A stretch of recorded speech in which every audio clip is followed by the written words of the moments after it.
রাজনীতির রূপরেখার ব্যাপারে আমরা তো বলেছি সকল অংশীজনদের সাথে বসে আলাপ করে এটা সিদ্ধান্ত নেওয়া। তো এটার জন্য বিশ্ববিদ্যালয় প্রশাসন ইতিমধ্যে আমাদের সাথে বসেছে। আজকে আবার সকল ছাত্র সংগঠনগুলোর সাথে মিটিং আছে।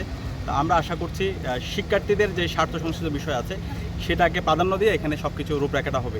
কারণ আমরা ভুলে গেলে চলবে না, এই জুলাই বিপ্লবটা কিন্তু এখানে শুধুমাত্র ছাত্র সংগঠনটা ঘটে নাই, এখানে মুক্তিগামী ছাত্রজনতা সবাই প্রত্যেকের পরিচয় ভুলে গিয়ে আমরা এক বিন্দুতে মিলিত হয়ে আমরা লড়াই করেছি।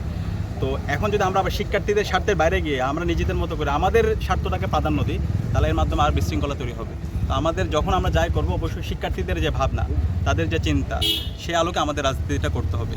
তো সে জায়গায় আমরা আশা করব সকল ছাত্র সংগঠন এই জায়গায় দায়িত্বশীল আচরণ করবে এবং সকল অংশীজনের সাথে আলাপ করে আমরা খুব দ্রুতই একটা ছাত্র রাজনীতির চমৎকার একটা রূপরেখা আমরা তৈরি করতে পারবো এবং এই ছাত্ররাই আগামীর বাংলাদেশের নেতৃত্ব দেবে।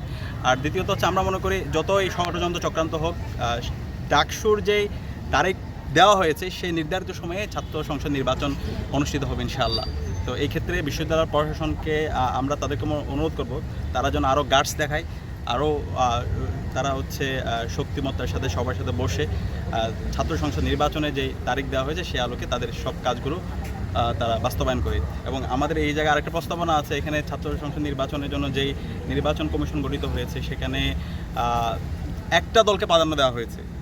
এটা যদি আরও স্পেসিফিক বলে, এখানে সাদা দলের প্রাধান্যটা বেশি, বিএমপিপন্থী শিক্ষকদের।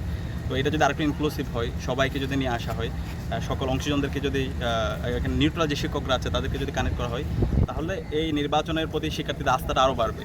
তো আমরা আশা করব যারা এখন পর্যন্ত নির্বাচন কমিশনে আছে তারা দায়িত্বশীল আচরণ করবে, পাশাপাশি বিশ্ববিদ্যালয় প্রশাসন এই কমিটিকে আরও ইনক্লুসিভ করবে, সেই আহ্বান থাকবে এবং আমরা আশা করছি নির্ধারিত সময়ে ছাত্র সংসদ নির্বাচন অনুষ্ঠিত হবে।